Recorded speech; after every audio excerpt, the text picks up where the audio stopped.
passion and intensity of Caravaggio's paintings was mirrored by his violent and turbulent lifestyle. Despite countless run-ins with the law and being implicated in more than one murder, he still found it within himself to create a body of strikingly innovative work. Caravaggio pioneered the use of sharp contrasts in lighting to maximize dramatic effect, and reimagined religious figures by dressing them in modern clothes and by placing them in modern interiors. Working from life and without preparatory sketches, Caravaggio's pairing of naturalistic observation of his models, who were often beggars, criminals, and prostitutes, with the expressive use of chiaroscuro lighting, gave rise to a unique style that became widely imitated. Even though he only lived until the age of 38, Caravaggio had a profound influence on later art movements, most notably Baroque art and 19th century realism.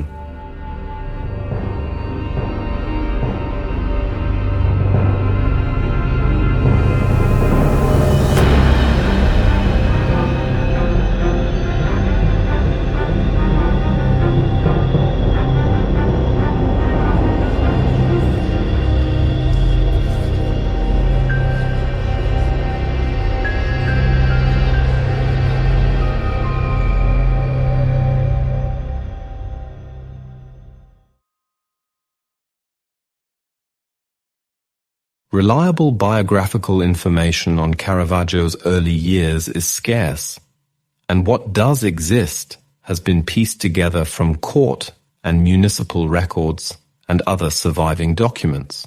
He was the first child of Fermo Merisi and his second wife, Lucia Aratori.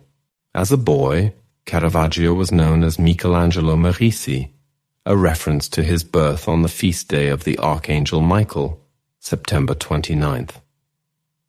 The artist grew up between the quiet agricultural town of Caravaggio in Lombardy and the bustling city of Milan, where his father, a master stone mason, ran his workshop.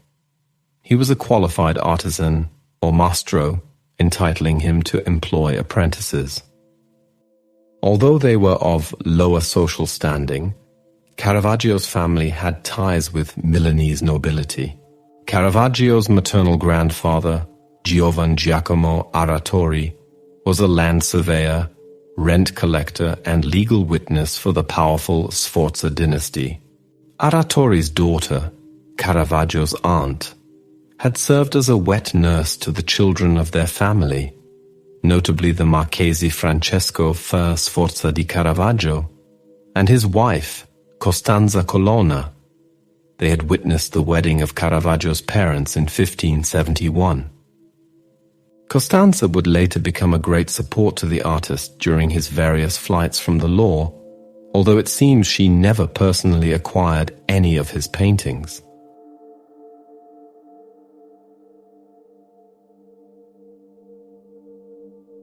In August 1576, when Caravaggio was 5 years old, Milan suffered an outbreak of the bubonic plague. While the artist and his family retreated to the countryside, by October of 1577, his father, paternal grandparents, and uncle had all succumbed to the pox.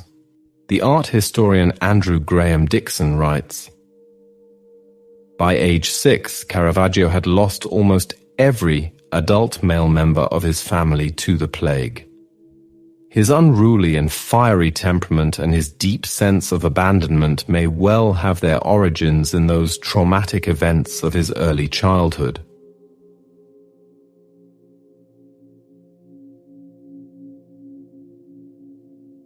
Documents show that in April 1584, the 12-year-old Caravaggio undertook an apprenticeship with the Milanese fresco master, Simone Peterzano. Although he showed little early aptitude for the art of fresco painting, Caravaggio did use his spare time to master the art of swordsmanship and became an accomplished duelist. By 1592, Caravaggio had also lost his mother and youngest brother.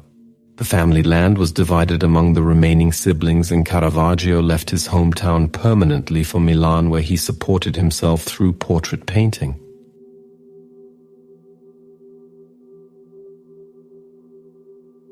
It is probable that Caravaggio embarked upon his artistic career armed with a knowledge of Renaissance painters. Art historian David Stone notes that Caravaggio's work betrays the influence of numerous Italian masters, including Savoldo, Moretto, Lotto, Palma-Vecchi, Titian, Giorgione, and Leonardo da Vinci. He almost certainly received some form of classical education through his earlier apprenticeship under Peterzano and was aware of key texts of his time.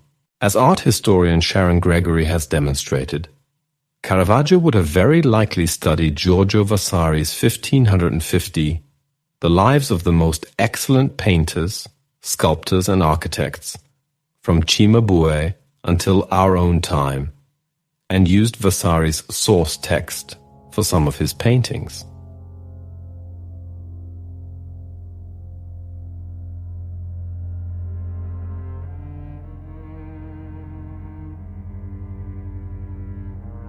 Despite his formal training, many of the traits that would distinguish Caravaggio's art were shaped by the energetic Milanese environment in which he spent these early years.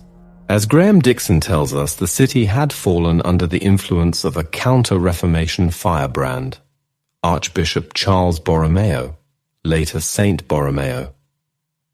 As a staunch defender of the poor, Borromeo's tastes in religious art were correspondingly plain and robust, and he had little time for sophisticated, intellectually abstruse art in the high Renaissance or Mannerist vein.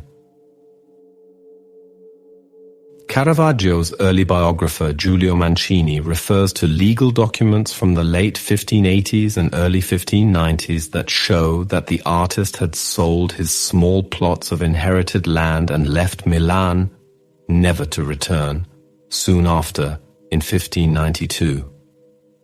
Rome, which was undergoing a religious revival under Pope Clement VIII, and with many churches needing decoration, had become a destination for many artists, but the precise reasons for Caravaggio's departure were likely more urgent. Mancini notes in the margin of his original manuscript, written between 1617-21 but left unpublished until 1956, that the artist was involved perhaps indirectly in a violent episode that resulted in the death of a local policeman. In Rome, Caravaggio took up lodgings with the Sicilian painter Lorenzo Siciliano. He then lodged briefly with a priest named Pandolfo Pucci, who he bitterly complained fed him only salad, before joining the studio of a somewhat inconsequential Sienese painter called Antiveduto Grammatica. Art historian Gombrich states that on his arrival in Rome, Caravaggio quickly fell under the spell of Raphael's works, which he greatly admired, and aimed henceforward at recapturing something of their simplicity and beauty instead of deliberately contradicting them, as the Mannerists had done. Caravaggio spent several months as an assistant to the artist Giuseppe Cesari, aka Cavaliere d'Arpino. He was a more highly regarded fresco painter, and Caravaggio was initially restricted to painting decorative borders featuring flowers and fruits. Despite his restlessness, Caravaggio developed a fine eye for detail and an affection for the nuances of still-life paintings, as is evident in the precise execution of fruits and flora in later works. Caravaggio hungered to paint human figures, however, and executed two important works while under Cesari's tutelage: Boy with a Basket of Fruit, and Self-Portrait as Bacchus, also called Sick Bacchus, both 1593-94. Young Sick Bacchus, completed circa 1593, this early self-portrait depicts the artist as Bacchus, the Roman god of wine. According to Caravaggio's first biographer, Giovanni Baglione, the work was a cabinet piece created with the aid of a mirror. It dates from Caravaggio's first years in Rome, after his arrival from his native Milan in 1592. Sources tend to agree that at one point the artist fell ill and spent 6 months in the hospital of Santa Maria della Consolazione, possibly suffering an ailment like malaria, which would explain the jaundiced appearance of the skin and the icterus in the eyes, as portrayed in Bacchus. The painting demonstrates the artist's precocious ability to blend 3 genres into one canvas: portraiture, classical subject matter, and still life.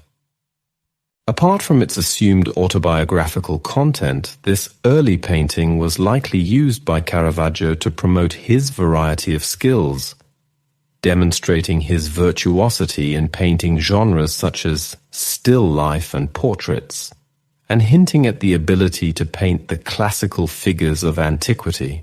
The 3/4 angle of the face was a popular convention of late Renaissance portraiture, though some art historians regard Caravaggio's portrayal of a sick Bacchus, a classical god, as a statement that classical art is flawed, highlighting the artist's preference for naturalism, represented by the beautiful detail of the still-life peaches and grapes in the painting's foreground. The still life can be compared with other examples in slightly later works, such as Boy with a Basket of Fruit and Boy Bitten by a Lizard, where the fruits are in a much better condition, reflecting no doubt Caravaggio's improved health. The painting also demonstrates the influence of his current master, the Bergamasque Simone Peterzano, in the depiction of the tensed musculature and of the austere Lombard school style in its attention to realistic details.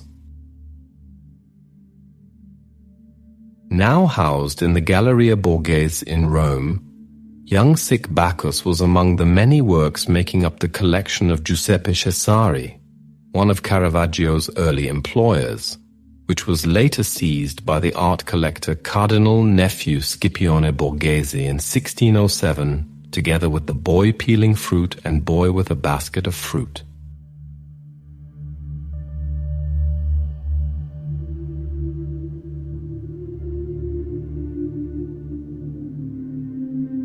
Boy with a Basket of Fruit.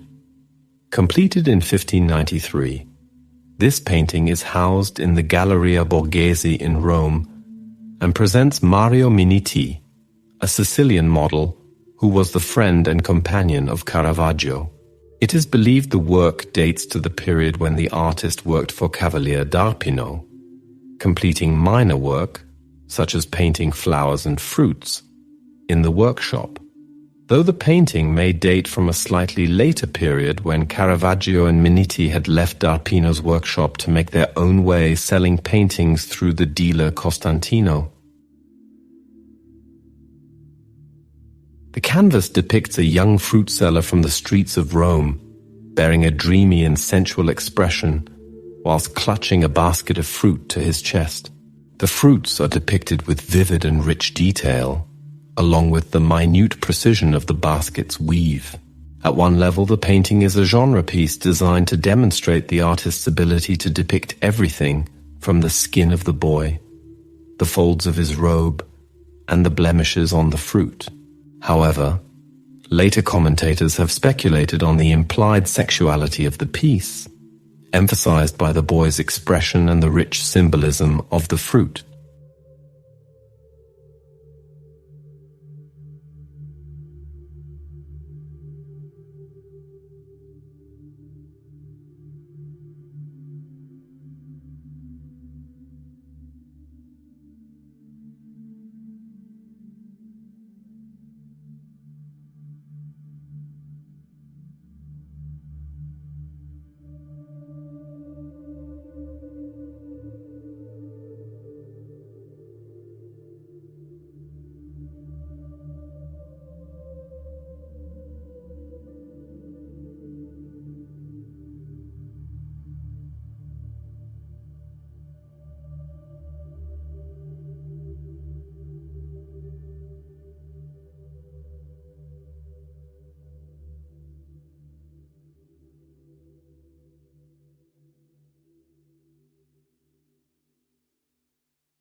Following his assistantship with Cesare, which came to an unhappy end after less than a year, their relationship was not helped by an obscure incident that involved a kick from Cesare's horse that saw Caravaggio hospitalized.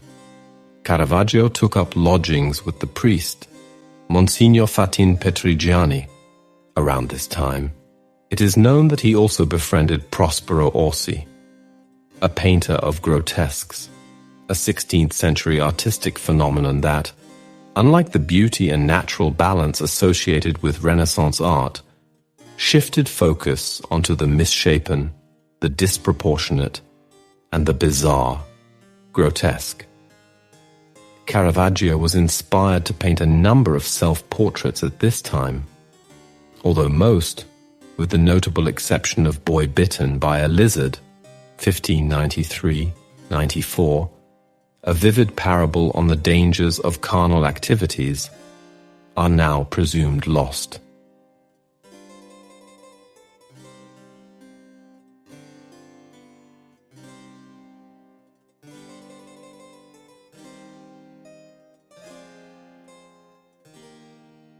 Boy Bitten by a Lizard, circa 1593-1594. Here, a young boy, an example of the tousled, curly-haired youth who populated many of Caravaggio's early secular pieces, recoils in pain and surprise after having reached for one of the fruits on the table only to be bitten by a lizard concealed among the pile of cherries. Although Caravaggio condemned classical statuary, the boy's expression may have its root in the expression of horror found in the ancient statue of Laocoon and his sons, unearthed in Rome in 1506, and the lizard is reminiscent of the reptile portrayed in the ancient Roman sculpture, Apollo Sauroktonos, the lizard slayer, which Caravaggio would have come across while living in Rome. On the table, Caravaggio demonstrates his skill in rendering the play of light over and through different textures. In keeping with Caravaggio's burgeoning style, the boy exists in a nondescript, timeless interior, with blank walls punctuated only by a stark, diagonal light source originating from the upper left and outside the frame of the painting. This heightens the intense expression of the piece, as it highlights the boy's bare right shoulder, raised as he recoils from the bite, his furrowed brow and mouth open in a gasp of horror. Commenting on the originality of Caravaggio's technique, London's National Gallery notes that it was very unusual for a late 16th century painting to show such a moment of action. But Caravaggio rejected artistic convention and painted directly onto the canvas from live models, thereby giving his works an immediacy and intensity that made them instantly popular. The painting is most notable today for its sexual subtext. In the Italian street slang of Caravaggio's day, bitten fingers represented a wounded phallus, and the artist's inclusion of jasmine, a traditional symbol of sexual desire, in combination with the lizard lurking beneath the cherries and apples, each signifiers of temptation, suggests that the painting illustrates the perils of indulging in sexual appetites.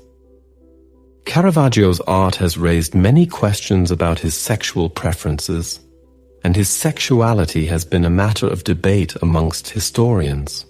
He has emerged, however, an icon within the gay queer community.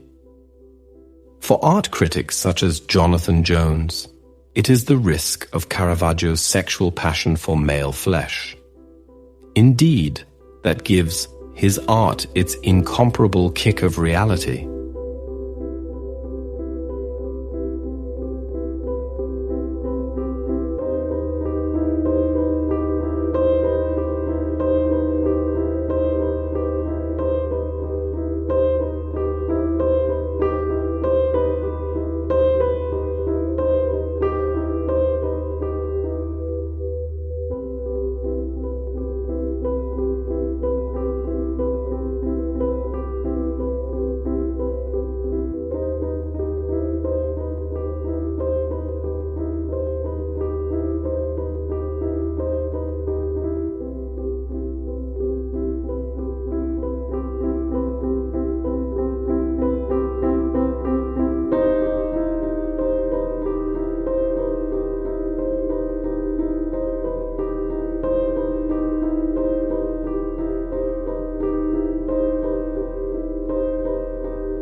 By now, Caravaggio was approaching picture sellers, one of whom was named Costantino Spata.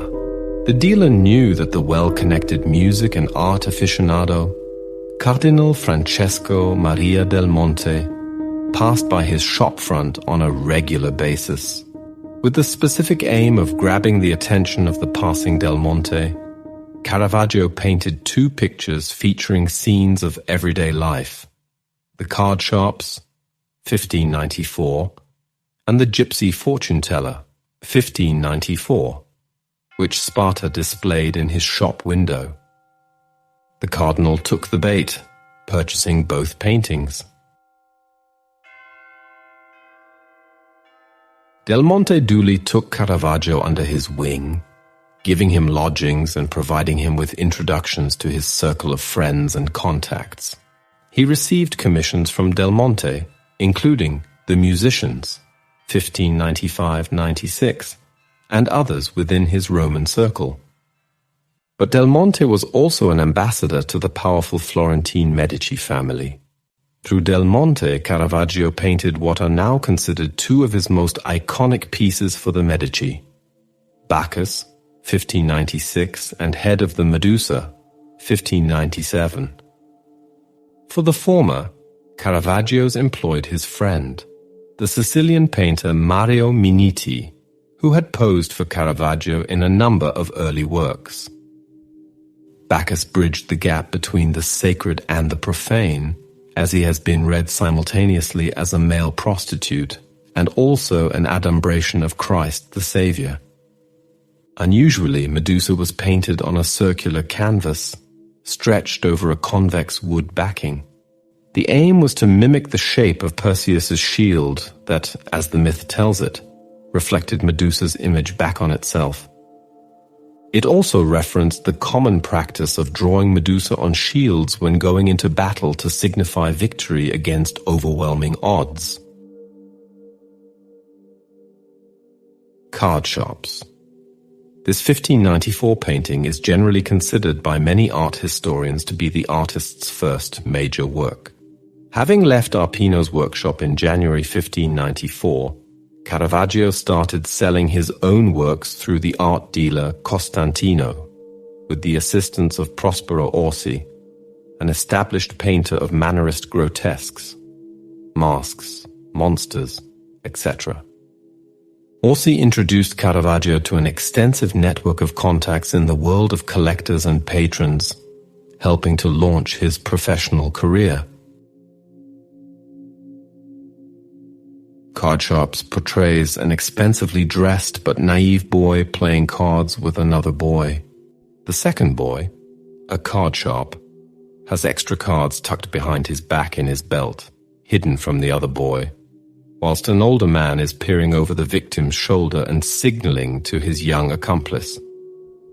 The second boy has a dagger handy at his side, intimating that violence is not far away.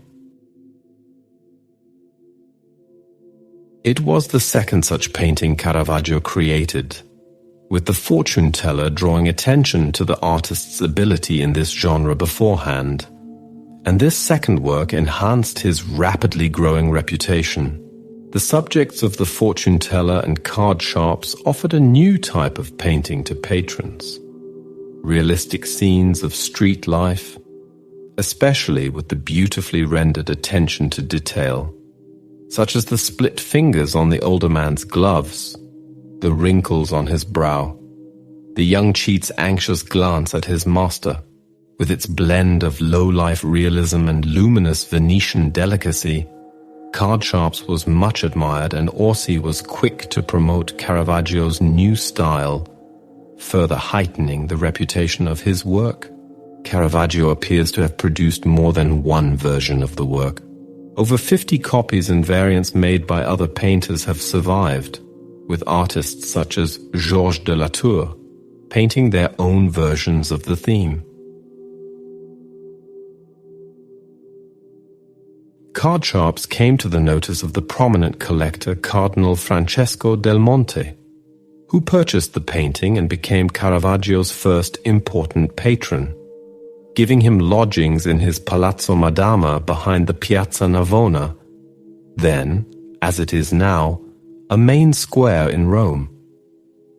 From Del Monte's collection, the work entered the collection of Cardinal Antonio Barberini, nephew of the Pope Urban VIII, whose pre-elevation portrait of Maffeo Barberini, Caravaggio would paint in 1598, in Rome, and was passed through the Colonna Sciarra family. It eventually disappeared in the 1890s and was rediscovered in 1987 in a private collection in Zurich. The painting was subsequently sold to the Kimball Art Museum in Fort Worth, Texas, where it remains today.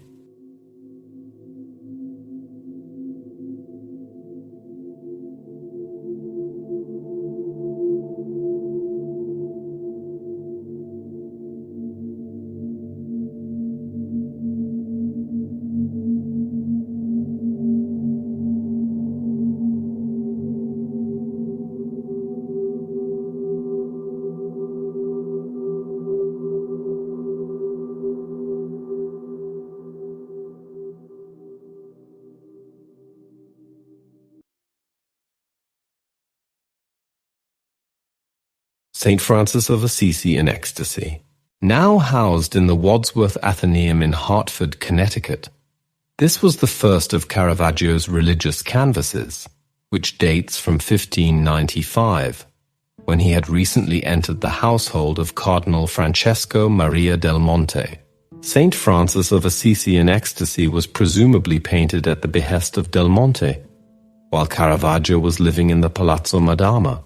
The canvas depicts St. Francis of Assisi, the cardinal's namesaint, at the moment of receiving the signs of the stigmata, the wounds left in Christ's body by the crucifixion.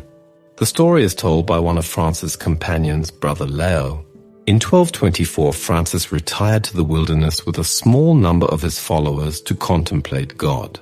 On the mountainside at night, Brother Leo saw a 6-winged seraph come down to Francis in answer to his prayer that he might know both Christ's suffering and his love. The subject had been a popular choice since the 13th century, with Giotto completing a version in 1290 and Giovanni Bellini painting a famous adaptation of the subject in 1480. Caravaggio's painting is less dramatic than the account given by Leo, as the 6-winged seraph is replaced by a 2-winged angel, and there is none of the violent confrontation described in the account, with no streams of fire, nor pools of blood or fiery images of Christ. Instead, Caravaggio concentrates his interest on the serenity of the angel, appearing much larger than the unconscious saint, and the focus of the painting is given to the majestic fall of light, delineating the ecstasy on the saint's face. Caravaggio uses the technique of chiaroscuro, light and dark, employing the strong contrast between light and dark, affecting the whole composition, with light falling from the top left of the canvas, bathing the subjects in an almost ethereal glow, adding to the sacred atmosphere of the painting.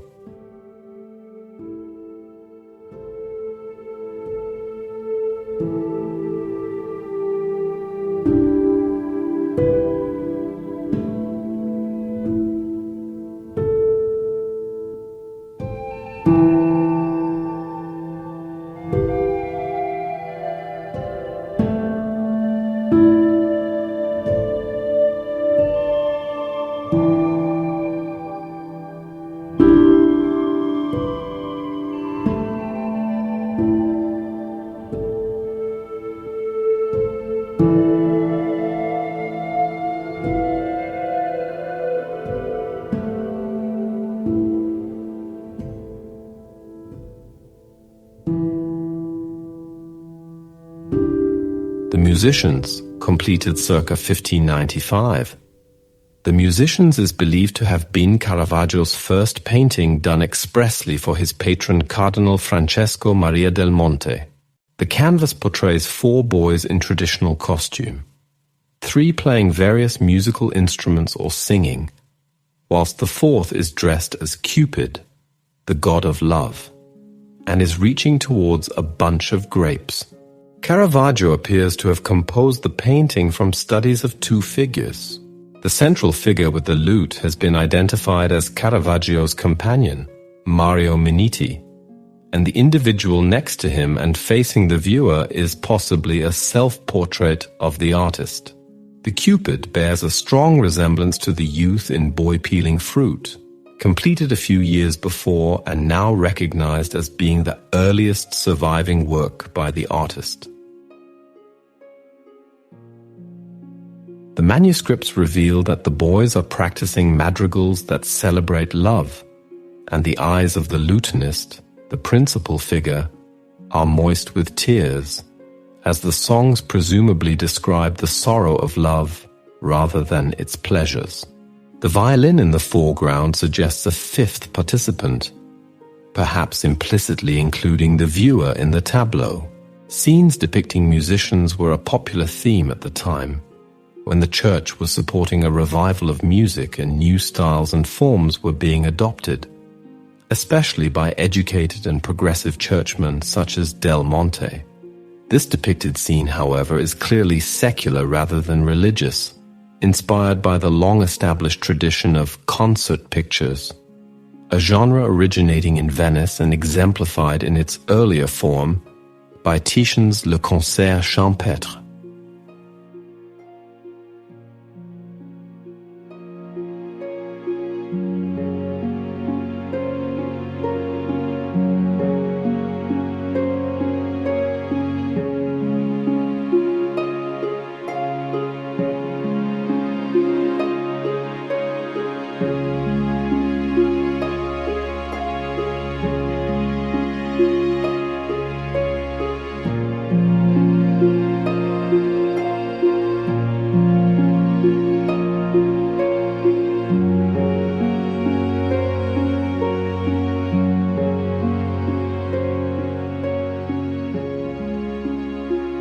Bacchus, this 1595 painting, is now housed in the Uffizi Gallery, Florence, and depicts a youthful Bacchus, reclining with grapes and vine leaves in his hair, whilst touching the drawstring of his loosely draped robe. By a stone table in front of him is a bowl of fruit and a large carafe of red wine. Bacchus holds out to the viewer a shallow goblet containing the wine, apparently inviting us to join him in his revelries. Bacchus's offering of the wine with his left hand, despite the obvious effort this is causing the model, has led to speculation that Caravaggio used a mirror to assist himself while working from life, obviating the need for drawing. In other words, what appears to us as the boy's left hand was actually his right. This theory agrees with the comment made by Caravaggio's early biographer, the artist Giovanni Baglione, who claimed the artist produced his early paintings using a mirror. Bacchus was completed shortly after Caravaggio joined the household of his first important patron, Cardinal Del Monte, and the work demonstrates the humanist interests of the cardinal's educated circle.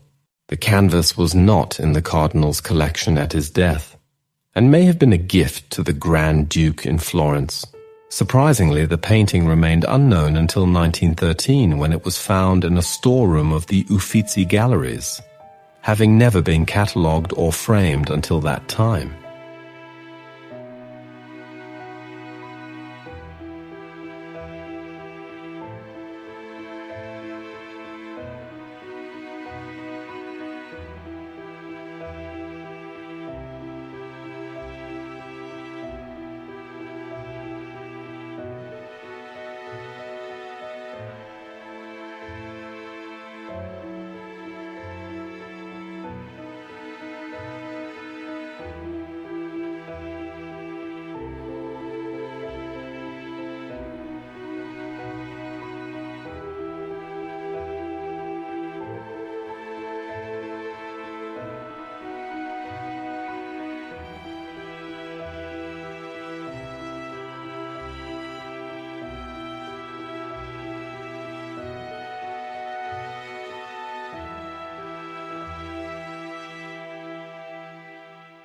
Medusa, painted circa 1597 to 1598.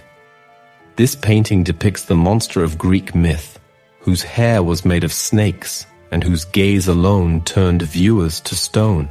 The Medusa was finally defeated by the hero Perseus, who beheaded her by cleverly viewing her indirectly through her reflection in his polished shield. Caravaggio depicts Medusa taking her final breath, immediately after the moment of her beheading, and in the sudden realization of the horror of her fate. Caravaggio's skilled and subtle contrasts of light and shadow show the head of Medusa in 3 dimensions. It is widely thought that Caravaggio's Medusa is a self-portrait. As such, his audacious reversal of gender, Caravaggio's Medusa appears almost androgynous, is often referenced in discussions about the artist's ambiguous sexual orientations. Meanwhile, in keeping with Caravaggio's interest in representing the world as it appeared and drawing from life, he used live snakes, common water snakes were native to the Tiber River, to model Medusa's writhing vipers. The green of the reptiles, and that of the background, contrasts strongly with the red blood of the decapitated head, highlighting the visceral nature of the image. Jones writes, Caravaggio was commissioned to make this monstrosity as a gift for the Grand Duke of Tuscany. Conceived to enter the Medici collection in Florence, it would enable Caravaggio to compete with Leonardo da Vinci, by this time dead for 80 years. This painting decorates a convex wooden shield, surely alluding to a story about the young Leonardo, whose father once asked him to decorate a shield.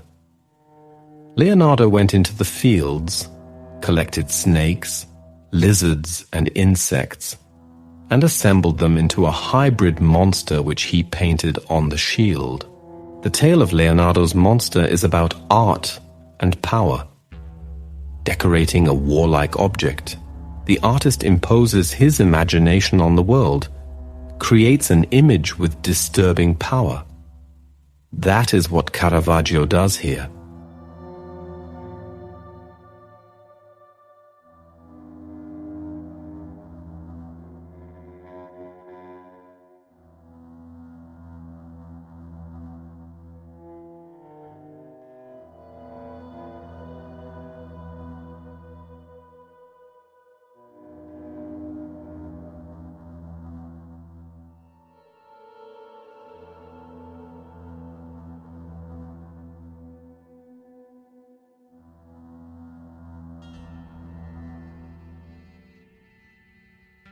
Caravaggio formed closed friendships within the Rome's community of prostitutes and courtesans. One of this group was Philida Melandroni. She acted as his model on several paintings from this period, including Martha and Mary Magdalene, 1598, St. Catherine of Alexandria, 1598, and Judith Beheading Holofernes, 1598. The latter made a strong impression on other artists, particularly the 17th century Baroque painter Artemisia Gentileschi, who created a number of images on the same subject matter. Caravaggio's religious paintings received very mixed reviews, however. With his preference for a veristic style, a realist technique borrowed from Roman portraiture that was often used to emphasize the experience and wisdom of mature, charge-distinguished sitters, and his tendency to place holy figures in dark, modern, 17th century interiors, he infuriated many church elders. Indeed, several Caravaggio works were rejected by commissioning institutions on the grounds of blasphemy or indecency.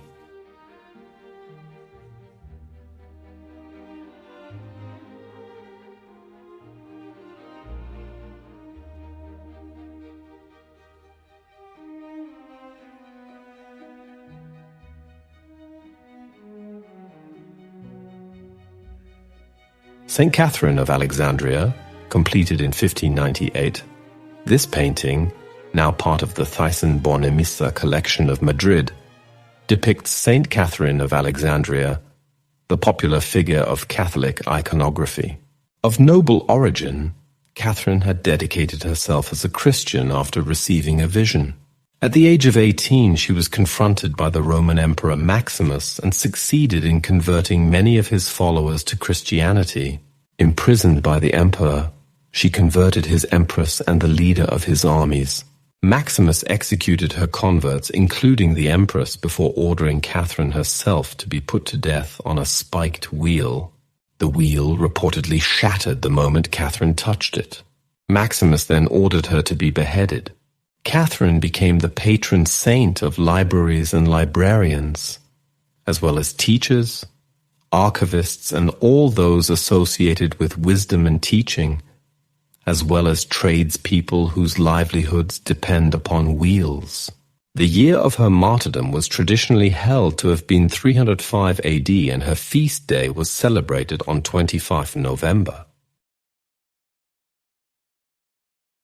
St. Catherine's qualities are recorded in legend as being those of beauty, fearlessness, virginity, and intelligence, as demonstrated by Caravaggio's bold portrayal of the saint, as she defiantly clasps a sword to her breast beside the wheel, illuminated in light on the left side of the painting.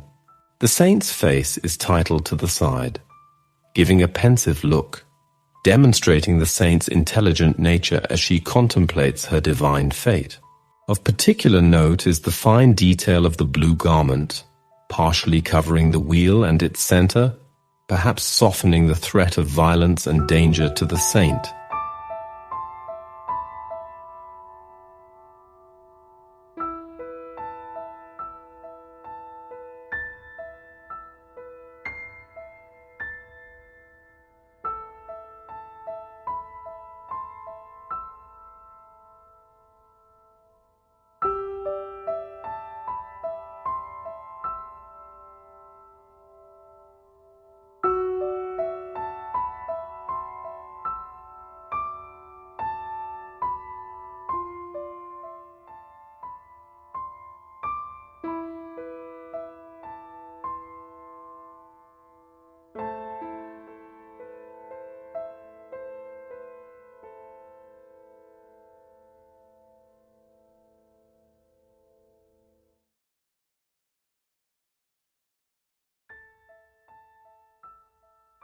Judith Beheading Holofernes, completed in 1599.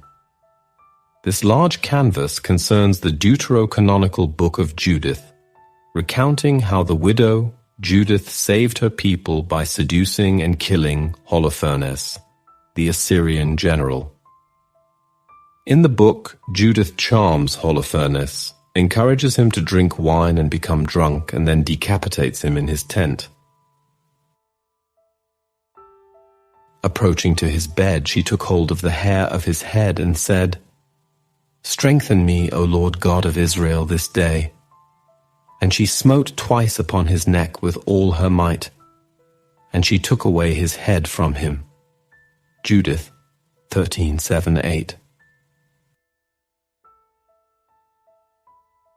The beheading of Holofernes was a popular subject of medieval art, depicted by Donatello, Botticelli, Giorgione, and Lucas Cranach the Elder, as well as many others.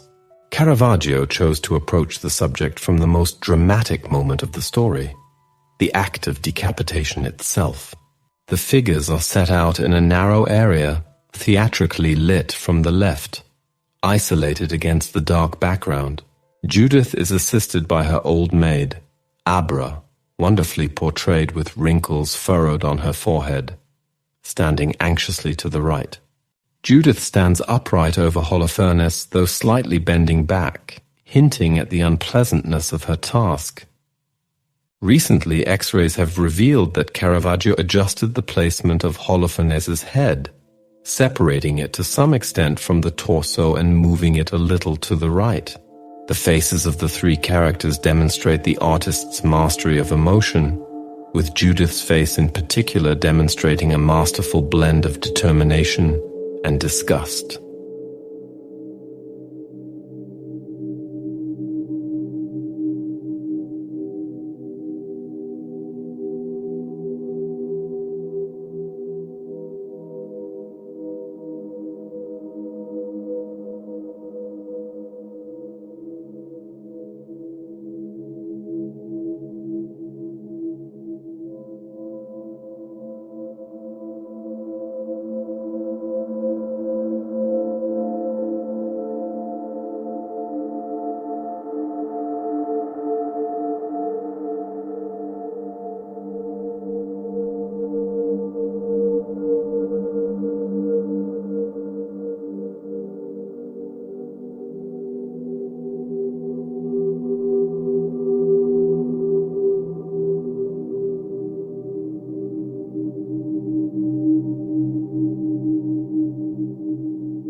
Narcissus, now housed in the Galleria Nazionale d'Arte Antica in Rome, this 1598 painting was originally attributed to Caravaggio by Roberto Longhi in 1916. Narcissus is one of only 2 known works by Caravaggio on a theme from classical mythology, the other being Bacchus, although there may have been several more works that have been lost. The story of Narcissus is narrated by the Roman poet Ovid in his epic poem Metamorphoses, and concerns a handsome youth who falls in love with his own reflection.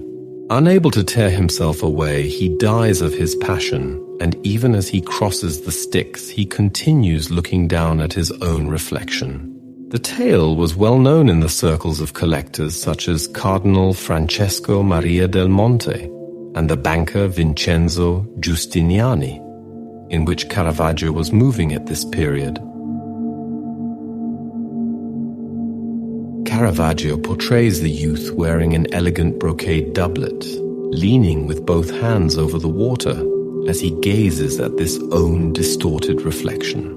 The image conveys an air of brooding melancholy, as the figure of Narcissus is locked in a continual circle with his reflection, surrounded by darkness that appears unable to end. Even his face is obscured in shadow from the viewer, emphasizing the youth's loss of reality.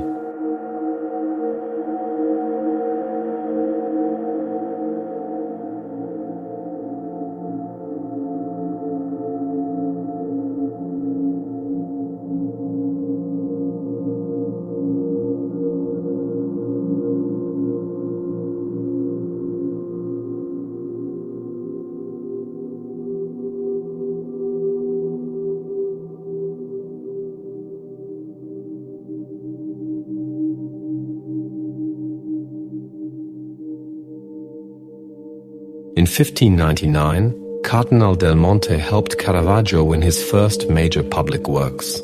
He secured commissions for the decoration of the Contarelli Chapel in the church of San Luigi dei Franceschi, with 3 scenes from the life of Saint Matthew, an altarpiece on the theme of Matthew and the angel, which portrayed Matthew as an unkempt peasant, displeased the church elders and was later replaced with an image of the apostle in a more dignified light, and an appointment to paint the side walls of the Serassi Chapel of Santa Maria del Popolo with the conversion of Saint Paul, 1600, and the crucifixion of Saint Peter, 1601.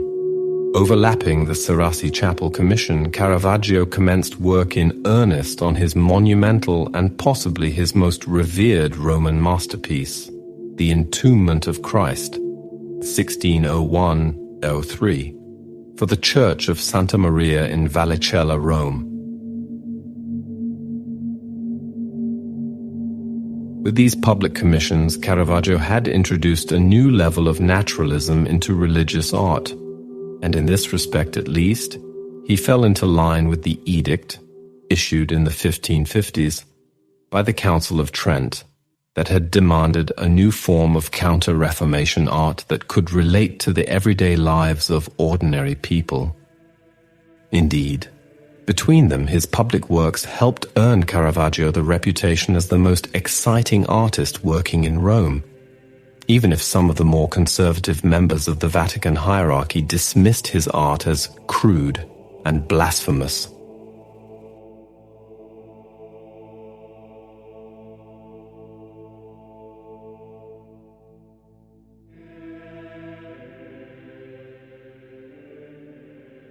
The Calling of St. Matthew, generally considered to be one of Caravaggio's masterpieces, this painting depicts the moment at which Christ inspires the Apostle Matthew to follow him. It was completed in 1600 for the Contarelli Chapel in the Church of the French Congregation, San Luigi dei Francesi in Rome, where it still remains today, hanging alongside two other Caravaggio paintings of Matthew, the martyrdom of St. Matthew and the inspiration of St. Matthew. Over a decade before the painting was completed, Cardinal Mathieu Cointerel had left in his will funds and specific instructions for the decoration of a chapel based on themes related to his namesake, St. Matthew. The dome of the chapel was decorated with frescoes by the late Mannerist artist Cavalier d'Arpino, Caravaggio's former employer and one of the most popular painters in Rome at the time. However, as d'Arpino was too busy with royal and papal patronage, Cardinal Francesco del Monte, Caravaggio's patron, intervened to obtain the young artist his first major church commission. The painting portrays the story from the Gospel of Matthew, Matthew 9:9. Jesus saw a man named Matthew at his seat in the custom house and said to him, "Follow me." And Matthew rose and followed him. Caravaggio depicts Matthew the tax collector sitting at a table with four other men. The artist has chosen the most dramatic moment of the story when Christ and St. Peter have entered the room as Jesus points directly at Matthew. A beam of light illuminates the faces of the men at the table who are looking in wonder at Christ. There is some debate over which man in the picture is St. Matthew, as the surprised gesture of the bearded man at the table is ambivalent. Most art historians now agree that Matthew is the bearded man, pointing at himself, as if to ask, "Me?" in response to Christ's summons. This theory is strengthened when taking into account the other two works by Caravaggio in this series. The bearded man who models as St. Matthew appears in all three works, with him unequivocally playing the same role. Also, it appears that Caravaggio has portrayed a coin in the bearded man's hat in the Calling of St. Matthew to identify him as the well-known tax collector. Nevertheless, a more recent interpretation proposes that the bearded man is in fact pointing at the young man at the end of the table whose head is slumped. In this reading, the bearded man is asking him in response to Christ's summons, and the painting is depicting the moment immediately before a much younger than expected Matthew raises his head to look at Christ. Other art historians describe the painting as deliberately ambiguous. Caravaggio's audience would have recognized the similarity between the gesture of Jesus as he points towards Matthew and the gesture of God as he awakens Adam in Michelangelo's Sistine Chapel ceiling fresco. Following the line of Christ's left arm, it seems that Matthew is being invited to follow him into the world at large.